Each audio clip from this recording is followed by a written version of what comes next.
Nous y voilà, nous y sommes. Depuis 50 ans que cette tourmente menace dans les hauts fourneaux de l'incurie de l'humanité, nous y sommes.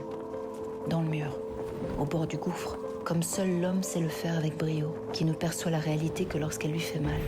Telle notre bonne vieille cigale à qui nous prêtons nos qualités d'insouciance, nous avons chanté, dansé. Quand je dis nous, entendons un quart de l'humanité, tandis que le reste était à la peine. Nous avons construit la vie meilleure. Nous avons jeté nos pesticides à l'eau, nos fumées dans l'air.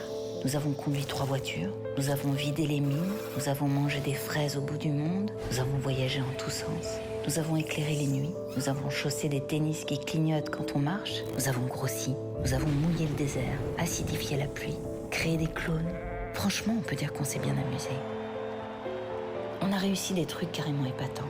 Très difficiles, comme faire fondre la banquise, glisser des bestioles génétiquement modifiées sous la terre, déplacer le Gulf Stream, détruire un tiers des espèces vivantes, faire péter l'atome, enfoncer des déchets radioactifs dans le sol, ni vu ni connu.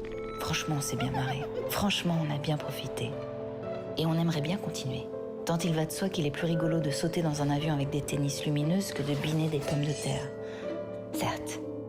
Mais nous y sommes, à la 3e révolution, qui a ceci de très différent des 2 premières, la révolution néolithique et la révolution industrielle pour mémoire, qu'on ne l'a pas choisie.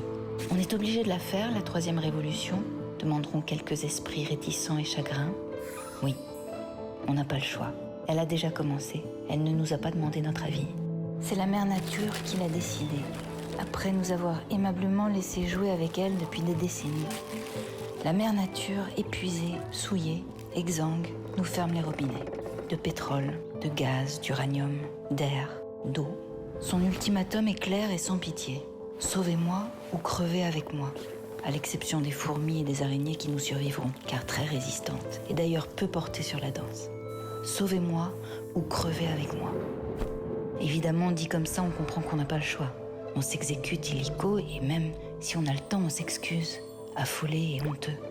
D'aucuns, un brin rêveur, tentent d'obtenir un délai, de s'amuser encore avec la croissance. Peine perdue.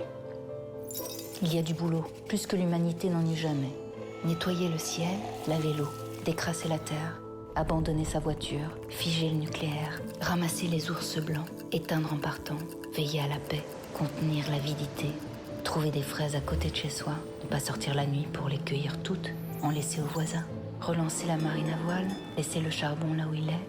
Attention, ne nous laissons pas tenter, laissons ce charbon tranquille. Récupérer le crottin, pisser dans les champs. Pour le phosphore, on n'en a plus, on a tout pris dans les mines. On s'est quand même bien marré. S'efforcer, réfléchir même, et sans vouloir offenser avec un terme tombé en désuétude, être solidaire avec le voisin, avec l'Europe, avec le monde. Colossal programme que celui de la 3e révolution. Pas d'échappatoire, allons-y. Encore qu'il faut noter que récupérer du crottin, et tous ceux qui l'ont fait le savent, est une activité foncièrement satisfaisante, qui n'empêche en rien de danser le soir venu. Ce n'est pas incompatible, à condition que la paix soit là, à condition que nous contenions le retour de la barbarie, une autre des grandes spécialités de l'homme, sa plus aboutie peut-être. À ce prix, nous réussirons la 3e révolution. À ce prix, nous danserons, autrement sans doute, mais nous danserons encore.